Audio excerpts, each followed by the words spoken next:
Hello മക്കളെ, എല്ലാവർക്കും good morning.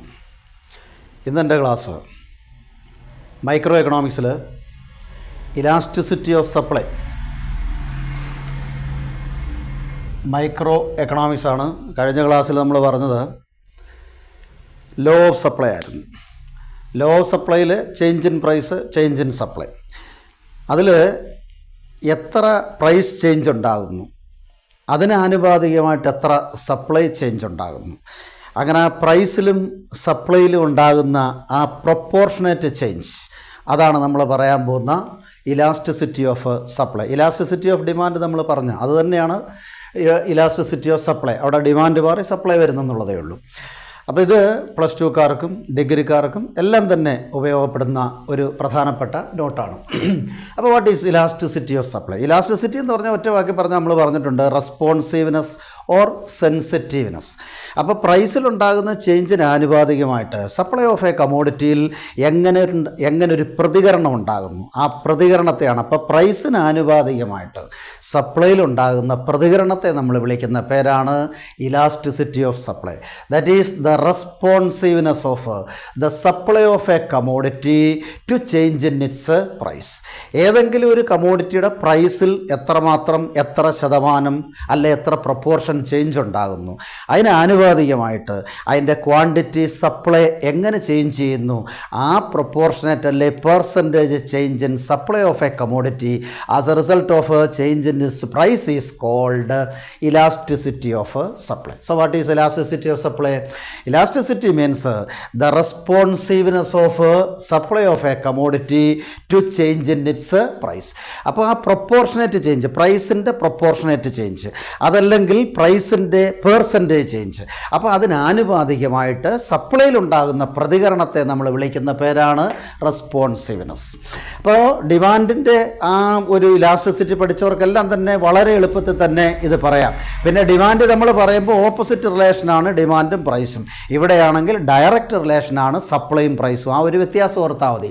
അതുപോലെ അവിടെ പറഞ്ഞ പോലെ തന്നെ there are also 5 degrees of elasticity of supply. Elasticity of supply 5 degreesലുണ്ട്. Number 1 perfectly elastic supply. Perfectly elastic supply എന്ന് പറയും. പെർഫെക്റ്റ്ലി ഇലാസ്റ്റിക് സപ്ലൈ എന്ന് പറഞ്ഞാൽ a minor change in price leads an infinite change in supply of a commodity. അതായത് പ്രൈസിലൊരു ചെറിയ change, അത് increase ആയിക്കോട്ടെ ഡിക്രീസ് ആയിക്കോട്ടെ, എന്നാൽ ക്വാണ്ടിറ്റിയുടെ സപ്ലൈയിൽ ഉണ്ടാകുന്നത് എന്താണ്? ഇൻഫിനിറ്റ് ചേഞ്ച് ആണ്. Infinite increase or decrease in the supply of a commodity as a result of a change in price. അപ്പോൾ ഓർത്തിരുന്നോണം. അപ്പോൾ പെർഫെക്റ്റ്ലി ഇലാസ്റ്റിക് സപ്ലൈയിൽ ആ സൈനാണ് ഇൻഫിനിറ്റി. അത് വേണമെങ്കിൽ നമുക്കൊന്ന് വരച്ച് കാണിക്കാം. ദാ OX ആക്സിസ്, OY ആക്സിസ്, OXൻ്റെ അകത്തിൽ സപ്ലൈ കൊടുത്തിട്ടുണ്ട്, OYക്കകത്തിൽ പ്രൈസ് കൊടുത്തിട്ടുണ്ട്. അപ്പോൾ ഇൻഫിനിറ്റ് ചേഞ്ചാണ്. ഇൻഫിനിറ്റ് ചേഞ്ച് എന്ന് പറയുമ്പോൾ ഏതാണ്ട് കണ്ടോ ഇങ്ങനെ പോകും. അപ്പോൾ സപ്ലൈ കർവിൻ്റെ ഷേപ്പ് എന്ന് പറയുന്നത് എന്താണ്? ഹൊറിസോണ്ടൽ ഷേപ്പാണ്, ഓർത്തിരുന്നോണം. അപ്പോൾ ഒന്നാമത്തെ ഡിഗ്രി പെർഫെക്റ്റ്ലി ഇലാസ്റ്റിക് സപ്ലൈ. അപ്പോൾ infinite change means infinite increase or decrease in the supply of a commodity. So here the shape of supply curve is horizontal, ഇങ്ങനെ ഇരിക്കും. കാരണം ഇൻഫിനിറ്റ് താഴെ OXലേക്ക് വരത്തേ ഇല്ല എന്നുള്ളതാണ് ഇതിൻ്റെ ഒരു പ്രത്യേകത. ഇനി രണ്ടാമത്തെ ഡിഗ്രിയിൽ നമ്മൾ പറയുന്നത് എന്താണ്? പെർഫെക്റ്റ്ലി. അപ്പോൾ ഇതിൻ്റെ ആ ഒരു റിസൾട്ട് ഓർത്തിരുന്നോണം. ഇതാണ് റിസൾട്ട് പെർഫെക്റ്റ്ലി ഇലാസ്റ്റിക് സപ്ലൈൻ്റെ. ഇനി രണ്ടാമത്തെ എന്ന് പറഞ്ഞാൽ പെർഫെക്റ്റ്ലി ഇൻഇലാസ്റ്റിക് സപ്ലൈയാണ്. പെർഫെക്റ്റ്ലി ഇൻഇലാസ്റ്റിക് സപ്ലൈ എന്ന് പറഞ്ഞാൽ no change in supply of a commodity related to change in price. Price കൂടിക്കോട്ട് കുറഞ്ഞോട്ട്, പക്ഷേ സപ്ലൈ ഓഫ് എ കമോഡിറ്റിയിൽ no change, that is zero change. ഇതാണ് ഇവിടുത്തെ പ്രത്യേകത. ഇങ്ങനെ വരുമ്പോൾ ഇവിടെ സപ്ലൈ കർവ് ഹൊറിസോണ്ടൽ ഷേപ്പ് ആയിരിക്കും. ദാ ഇങ്ങനെ ഇരിക്കും, കണ്ട സപ്ലൈ കർവ് എന്ന് പറഞ്ഞ്, ഹൊറിസോണ്ടൽ അല്ല, വെർട്ടിക്കൽ ഷേപ്പ് ദാറ്റ് ഈസ് OYക്ക് ആനുപാതികമായിട്ട്, അതായത് OYക്ക് പാരലായിട്ട് സപ്ലൈ കർവിൻ്റെ ഷേപ്പ് എന്തായിരിക്കും? വെർട്ടിക്കലായിരിക്കും, ഓർത്തിരുന്നോണം. അപ്പോൾ ഫസ്റ്റിൽ നമ്മൾ പറഞ്ഞ ഹൊറിസോണ്ടൽ ഷേപ്പാണ്, ലെഫ്റ്റിൽ നിന്ന് റൈറ്റിലോട്ട് OX ആക്സിസിന് പാരലായിട്ട് പോവാണ്. നേരെ മറിച്ച് പെർഫെക്റ്റ്ലി ഇൻഇലാസ്റ്റിക് സപ്ലൈ എന്ന് പറയുമ്പോൾ no change in quantity supply, അതായത് സീറോ ചേഞ്ച് ആണ് അതിൻ്റെ റിസൾട്ട്. അവിടെ shape of the supply curve എന്തായിരിക്കും? വെർട്ടിക്കൽ ഷേപ്പായിരിക്കും, പാരലൽ ടു OY ആക്സിസ്. ഇനി മൂന്നാമത്തെന്ന് പറയുന്നത് that is unit elastic supply ആണ്. Unit elastic supply that is equal to 1 എന്ന് പറഞ്ഞാൽ percentage change in quantity supplied is equal to percentage change in price.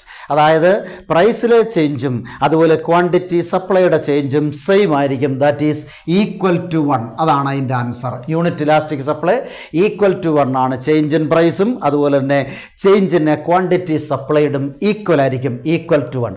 അങ്ങനെ വരുമ്പോൾ supply curve originates that is from its origin ദാണ്ട് ഇങ്ങനെ വരും. ഇതാണ് supply curve. Unit elastic സപ്ലൈയുടെ shape ഇതാണ്.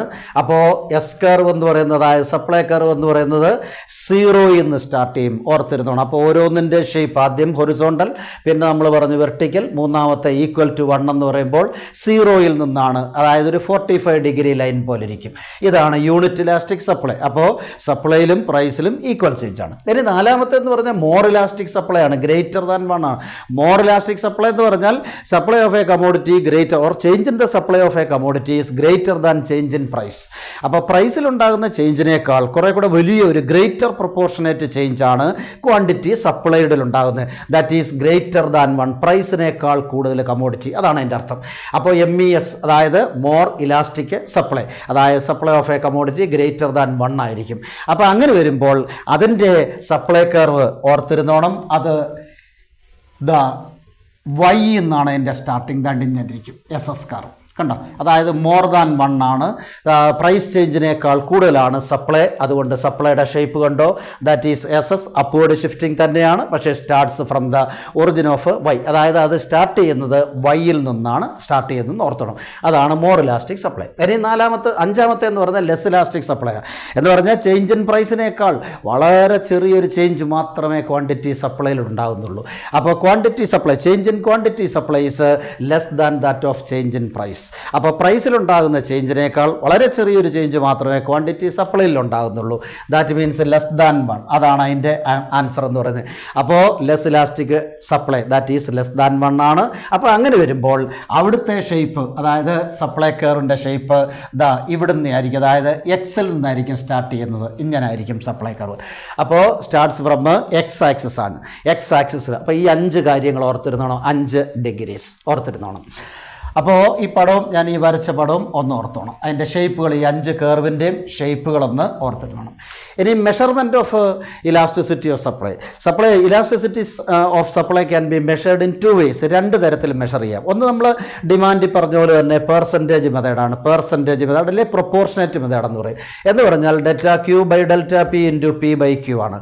ΔQ എന്ന് പറഞ്ഞാൽ change in quantity supplied, ΔP എന്ന് പറഞ്ഞാൽ ചേഞ്ച് ഇൻ പ്രൈസ്, P എന്ന് പറഞ്ഞാൽ ഒറിജിനൽ പ്രൈസ്, Q എന്ന് പറഞ്ഞാൽ ഒറിജിനൽ ക്വാണ്ടിറ്റി എന്ന് പറയും. വേണമെങ്കിൽ നമുക്കതിനെ കുറേ കൂടെ വിശാലമായിട്ട് എഴുതിയാൽ proportionate change in quantity supplied of a commodity divided by proportionate change in its price എന്ന് പറയാം. അങ്ങനെയും കൂടെ ഒന്ന് ഓർത്തിരുന്നോണം. എന്താണ് proportionate change in the quantity supplied of a commodity divided by proportionate change in its price എന്ന് പറയാം.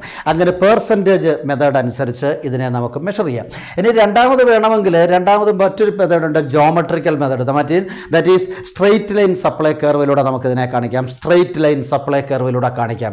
അതിനെ നമുക്ക് ജോമെട്രിക് മെത്തേഡ് എന്ന് പറയാം. ജോമെട്രിക് മെത്തേഡ് അതൊരു 3 പടങ്ങളുണ്ട്, ഓർത്തിരുന്നോണം. ഇവിടെ ഔട്ട്പുട്ട് കൊടുത്തിട്ടുണ്ട്, പ്രൈസ് കൊടുത്തിട്ടുണ്ട്. ഒന്നാമത്തെ പടത്തിലെ സപ്ലൈ കർവ് ഒന്ന് ശ്രദ്ധിച്ചോണം. ആ സപ്ലൈ കർവ് എന്ന് പറയുന്നത് ലെഫ്റ്റ് കണ്ടോ, അപ്വേർഡ് ഷിഫ്റ്റിംഗ് ആണ്. പക്ഷേ ആ സപ്ലൈ കർവ് വന്ന് ടാൻജൻറ്റ് ചെയ്യുന്നത് ഈ OX ആക്സിസിൻ്റെ ലെഫ്റ്റ് സൈഡിലാണ്, നെഗറ്റീവ് പൊസിഷനിലാണ് കണ്ടോ. അപ്പോൾ ആ പൊസിഷനെ ഞാൻ B എന്ന് കൊടുത്തിട്ടുണ്ട്. Oയിൽ നിന്ന് ലെഫ്റ്റിലേക്ക് ആ ചേഞ്ച് B കൊടുത്തിട്ടുണ്ട്. അപ്പോൾ S കർവ് വന്നിട്ട് supply curve intersect OX axis at its negative point. അപ്പോൾ OXൻ്റെ നെഗറ്റീവ് പോയിന്റിൽ S കർവ് വന്ന് തട്ടുന്നു. അതിനെ നമ്മൾ B എന്ന് വിളിക്കുന്നു. അപ്പോൾ നമുക്കവിടെ വേണമെങ്കിൽ പറയാം എന്താ, B മുതൽ Q വരെയുള്ള quantity that is greater than O മുതൽ Q വരെയുള്ള ക്വാണ്ടിറ്റി എന്ന് പറഞ്ഞാൽ BQ is greater than that of OQ. അതാണ് ഇലാസ്റ്റിസിറ്റി ഗ്രേറ്റർ ദാൻ 1 എന്ന് ഈ സ്ട്രെയിറ്റ് ലൈൻ സപ്ലൈ കർവിലൂടെ പറയാം. ഇതുപോലെ തന്നെ രണ്ടാമത്തെ സപ്ലൈ കർവ് വന്ന് നോക്കിയേ. ഇവിടെ ആ സപ്ലൈ കർവ് വന്ന് ഇൻ്റർസെക്റ്റ് ചെയ്യുന്നത് ദ പോസിറ്റീവ് പാർട്ട് കണ്ട, പോസിറ്റീവ് പാർട്ട് ഓഫ് X ആക്സിസിൻ്റെ പോസിറ്റീവ് പാർട്ടിലാണ് വന്ന് ടാൻജൻറ്റ് ചെയ്തിരിക്കുക. കണ്ടോ, എസ് വന്നിട്ട് ദാ റൈറ്റ് സൈഡിലാണ്. അപ്പോൾ അങ്ങനെ റൈറ്റ് സൈഡ് വരുമ്പോൾ എന്താ പ്രശ്നം? B Q is less than O Q ആണ്. അതായത് ഒ ക്യുവിനേക്കാൾ കുറവേ ഉള്ളൂ ബി ക്യു എന്ന് പറഞ്ഞാൽ അതിൻ്റെ അർത്ഥം ഇലാസ്റ്റിസിറ്റി ഇവിടെ പോസിറ്റീവ് ഗ്രേറ്റർ ദാൻ 1 ആണെങ്കിൽ ഇവിടെ ലെസ് ദാൻ 1 ആണ്. അപ്പോൾ രണ്ടാമത്തെ പടത്തിൽ ഇലാസ്റ്റിസിറ്റി ലെസ് ദാൻ 1. ഇനി മൂന്നാമത്തെ പടം നോക്കുക. മൂന്നാമത്തെ പടത്തിൽ ദാണ്ട് കണ്ടില്ലയോ, ആ എസ് കർവ് സ്റ്റാർട്ട് ചെയ്യുന്ന എവിടുന്ന? ഒറിജിനിൽ നിന്നാണ്.